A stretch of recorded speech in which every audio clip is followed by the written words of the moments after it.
It is hard owning the team when you love the players and you love the coaches. But as the team owner, you have a responsibility to your constituency. And you cannot forget that even as the big deal owner, if your fans don't buy tickets, you're out of business. Everyone answers to somebody. And when you stop thinking that, you're dead.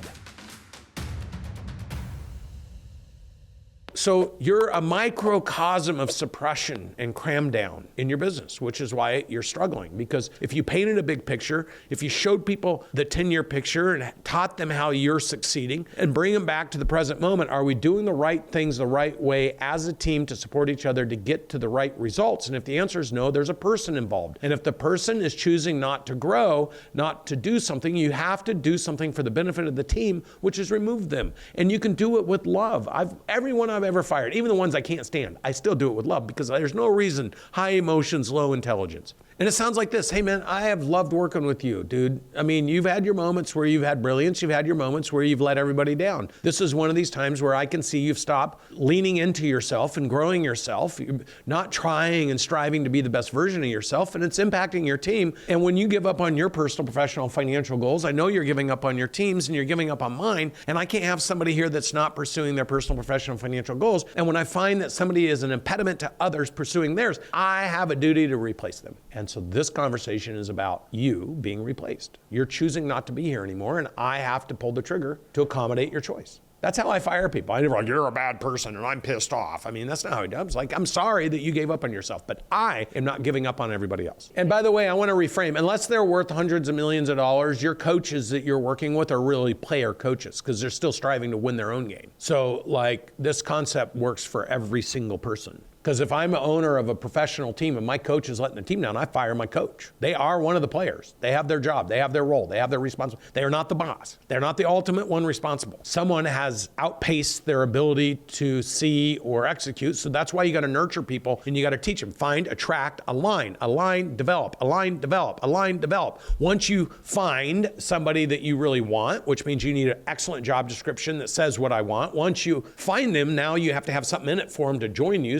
So they have to attract, and once you attract them, you have to align them so they know this is what I need to do, and here's what needs to happen, and do and happen, and do and happen, and do and happen, and do and how. It's an algorithm, and then doing with others so we can all make it happen. And then now it's like no one is good enough when you hire them day one to be the person they need to be in a year. So everyone has to develop, and if you're not the one saying, every person on the team is going to develop, is going to progress, is going to challenge themselves, is going to become a better version every single day. The minute someone rests on, well, I've been doing this for 5 years, so somebody shouldn't tell me how to do it. They're in the way now. They're a stop. Because nobody's that good if they're not worth tens, millions, hundreds of millions, or billions. So give up the bullshit. If you finally got yourself to being a manager or a boss, and you're making your 100, 200 grand a year, 500 grand a year. You see this a lot with like salespeople.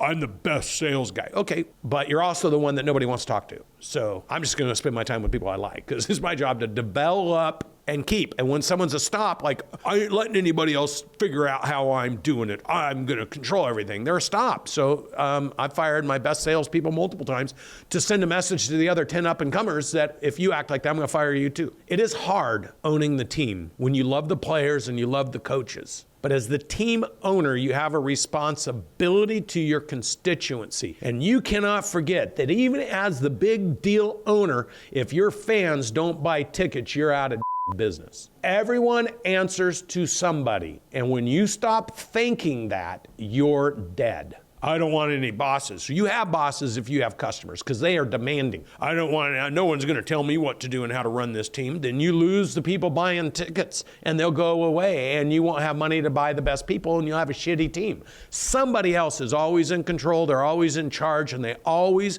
actually validate you or undermine you. You best not forget that nobody is great enough that they don't need allies and collaborators. And the moment you think you're the smartest person on this planet, you lose sight of that, you're done.